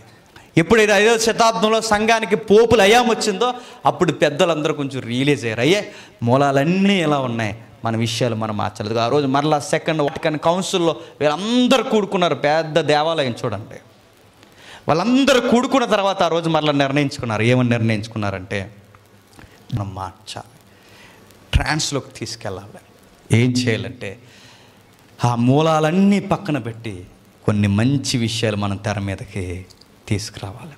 అంటే వచ్చిన 40 రోజుల్ని ప్రక్షాళన చేయాలనుకున్నారు. అప్పుడు నీతి సూత్రాలు తీసుకొచ్చారు. ఏం తీసుకొచ్చారంటే, ఎలాగూ 40 రోజులు మనకు తెలియకుండా రాజు హయాంలో సంఘానికి ఏం చేసాం, అలవాటు చేసాం. మూలాలు వేరు. ఎప్పుడైతే రాజు వచ్చాడో రాజు మాట వినాల్సి వచ్చింది, రాజకీయానికి లొంగాల్సి వచ్చింది. ఆ నమ్మకాన్ని అప్పటికే సంఘానికి అలవాటు చేసేసారు. ఎప్పుడైతే అలవాటు చేశారో 200 సంవత్సరాలు అలవాటు అయిపోయిన అలవాటుని తీయడం అంటే అసాధ్యం. ఇప్పుడు వెళ్ళి సడన్గా మూలం ఇదని చెప్పండి, చెడమడ తిట్టేస్తారు. ఈ క్లాస్ అంటే అసలు భయం లేదు జేమ్స్ అంటారు. ఎందుకంటే అలవాటు అయిపోయింది, అంత త్వరగా మారడం కష్టం. ఎప్పుడైతే ఈ విషయాలన్నీ బాగా గమనించిన తర్వాత మీరు చూడండి, ఒకసారి ఇమేజ్ ప్లే చేద్దాం. 519 వచ్చిన తర్వాత 519లో ప్రక్షాళన చేయడం స్టార్ట్ చేశారు. ఆ ప్రక్షాళన ఏంటంటే ఒకటే, జరిగిపోయిన విషయాన్ని మనం ఎలాగా మార్చలేం కనుక ఉన్న విషయాన్ని సరిగ్గా మనం ఉపయోగించుకుంటే బెటర్ అనుకున్నారు. అప్పుడు వీళ్ళు చేసిన పని ఏంటంటే, ఈ 40 రోజుల్ని కాస్తంత అర్థవంతంగా మారుద్దామన్నారు. ఆ అర్థవంతంగా మార్చడానికి ప్రవేశపెట్టినవి ఏంటంటే, ప్రార్థన, ఉపవాసం, పంచిపెట్టడం, నెక్స్ట్ పశ్చాత్తాపడడం, మారు మనసు లేని వారు మారు మనసు వైపుకి వెళ్ళడం. వీళ్ళందరినీ ఒక పద్ధతిలోకి మనం తీసుకెళ్ళాలని కొన్ని పాయింట్స్ ఈ 40 రోజుల్లోకి తీసుకొచ్చారు. అంటే తప్పు జరిగిపోయింది, ఆ తప్పుని ప్రక్షాళన చేయాలనుకున్నారు. ఆ ప్రక్షాళన చేయడానికి ఏం చేశారంటే కొన్ని నీతి సూత్రాలు తీసుకొని, ఉన్నదాన్ని వద్దు అనే కన్నా ఉన్నదాన్నే కాస్తంత మార్చుకుంటే బెటర్ అనుకున్నారు. అప్పుడు పెద్దలందరూ నిర్ణయం తీసుకుని మనం ఏడవాలి. ఇప్పుడు మనం ఏడాల్సింది కాస్తంత అర్థవంతంగా ఏడవాలి. మన ప్రభు కొరకు ఏడుద్దాం, పశ్చాత్తాపడదాం, ఉపవాసం ఉందాం, త్యాగం చేద్దాం, మంచి పనులు చేద్దాం. ఇవన్నీ చేసి మన దేవునికి ఇష్టమైన పనులు బైబిల్లో రాయబడి జరిగిద్దామని 40 రోజులు అలా మార్చారు. అక్కడి నుంచి చెప్పండి, ఈ లెంట్ డేస్ అనేవి సంఘంలోకి వచ్చాయి. కానీ విషయం ఏంటి చెప్పనా, అన్ని విలువలు సెకండ్ కౌన్సిల్లోకి ప్రవేశపెట్టిన తర్వాత అన్ని విలువలు పక్కన పెట్టి ఒక్కటే గుర్తెట్టుకున్నారండి జనాలు. ఏంటి చెప్పనా, అన్న ఒకటి మానేస్తారు అంతే, ఇంకేం గుర్తులేవు. ఏం మానేశారు? ప్రార్థన లేదు, పశ్చాత్తాపం లేదు, త్యాగం లేదు, మంచి పనులు లేవు, ఏమీ లేవు. మరి ఏమున్నాయంటే ఒకటి చెప్పండి, భోజనం మానేస్తారు. ఈ ఆచారాలు, ఈ డొల్లు దుఃఖాలు మనమే కాదు, ముందు ఎవడేడ్చేవారట, ఆ అన్యజాతి తెగలు ఏడ్చేవారట. ఇప్పుడు వాళ్ళకి మనకి తేడా ఉందా? ఈ పాయింట్స్ లేకపోతే, సరి అయిన ప్రార్థనా జీవితం లేకపోయినా, పశ్చాత్తాపం లేకపోయినా, త్యాగం లేకపోయినా, మంచి ఎదుటివాడికి మంచి చేయాలని నిర్ణయం లేకపోయినా, చివరికి మనం చేసేది ఏంటి చెప్పిన, బాబులోనియన్స్ వర్షిప్పే మనం చేస్తాం. మూలాలు చెడ్డవి, మధ్యలోనికి మంచి చేయాలని ఒక స్పృహ వచ్చింది, మంచి బాగానే కొంతకాలం నడిచింది. మరలా ఏమైందంటే చెప్పండి, తిరిగి మరలా మొదటి ఆచారాలకు వెళ్ళిపోయారు.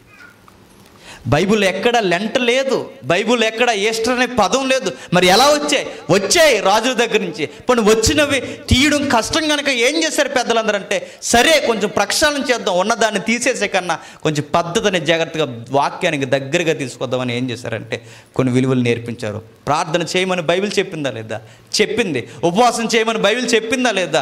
చెప్పింది. పశ్చాత్తాపం విశ్వాసకు అవసరమని చెప్పిందా లేదా? చెప్పింది. ఇలాంటి విలువలన్నీ వడబోసి ఈ 40 రోజులు ఇది మనం ఖచ్చితంగా అలవాటు చేసుకోవాలని తీసుకొచ్చారు.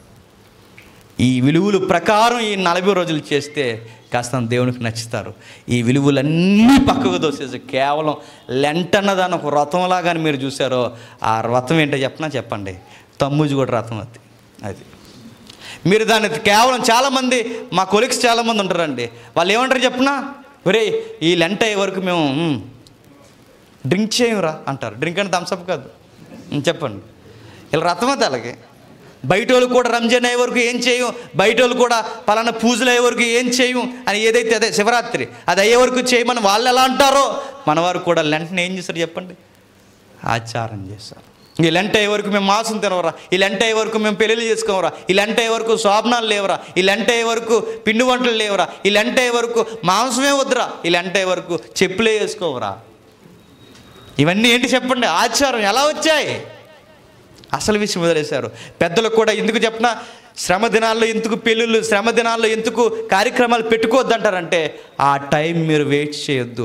ఆ టైం వేస్ట్ మీరు పెళ్ళి కోసం, పెళ్ళి కనుక మీరు లెంట టైంలో పెట్టుకున్నారనుకోండి, 40 రోజులు దేవునితో గడపాలనుకున్న టైం అంతా పట్టుకొని మీరు ఎక్కడ పెడతారు? ఆ పెళ్ళి కోసం. పెళ్ళి అవుతుందంటే ఎవరు నిద్రవుతారండి? వాళ్ళు నిద్రవారు, ఇంకా ఎవరు నిద్రవనివ్వరు. అందుకే ఆ టైంలో మీరు టైం అంతా వేస్ట్ చేయొద్దు. 40 రోజులు దేవునికి కంకణం కట్టుకోండి. ఉపవాసంలో స్టామినా పెంచుకోండి, ప్రార్థనలో నాణ్యత పెంచుకోండి, పంచిపెట్టడంలో నాణ్యత పెంచుకోండి, త్యాగంలో పశ్చాత్తాపంలో నాణ్యత పెంచుకుని, ఈ నాణ్యత పెంచుకునే టైంలో ఈ పెళ్ళిళ్ళు శిఖార్లు ఇవన్నీ పెట్టుకోకండి. దేవునికి దగ్గరగా ఉండండి అని నేర్పించారు. ఇదంతా మానేసాం మనం. కేవలం ఏది మాత్రమే మనం నేర్చుకున్నాం చెప్పినా ఒకే ఒక్కటే. ఆ నేర్చుకున్నది ఏంటంటే చెప్పండి, కేవలం భోజనం. కొంతమంది భోజనం అనేది ఓఆర్ఎస్ తాగేస్తారు గొడవ లేకుండా. కొంచెం ఎండ తాగడం ఏమైనా తగిలితే మళ్ళీ మజ్జిగలో కరివేపాకు మంచి స్పైసీగా. తప్పు కదండి, ఇవన్నీ చేయొద్దండి. ఉపవాసం అంటే గుర్తుపెట్టుకోండి, ఉపవాసం అంటే వసించడం, దేవునికి దగ్గరగా అన్నీ మానుకొని వసించడం. 40 రోజులు దేవుని దగ్గరగా ఉన్నప్పుడు ఇంకా దేని మీద మనసెట్టక ఈ 40 రోజుల్లో నేను బైబిల్ పూర్తి చేయాలి, ఈ 40 రోజుల్లో నేను ప్రార్థన శక్తిని పెంచుకోవాలి, ఈ 40 రోజుల్లో చెప్పండి పశ్చాత్తాపం అంటే ఏంటి నేను చూడాలి, సరైన మారు మనసు వైపుకు నడవాలని 40 రోజులు మంచిగా ఉపయోగించుకుంటే దేవునికి నచ్చుతుంది. లేదు ఆచారంగా ఉపయోగించుకుంటే ఆ రోజు ఎహెజ్కేల్లో యెరెమీయాలో తిట్టినట్టు దేవుడు ఖచ్చితంగా చెప్పండి ఆచారబద్ధంగా నడిచేవారిని దేవుడు ఖచ్చితంగా తిడతాడు, దండన చేస్తాడు. దేవుని చిత్తమైతే వచ్చే వారం మరింత లోతుకి మనం ఆలోచించి ప్రయత్నించేద్దాం, లేదా మరొక లెసన్తో మనం కలుసుకుందాం. ప్రార్థన చేస్తాం. మన మధ్యలో ఉన్న సహోదరులు ప్రార్థన చేస్తారు.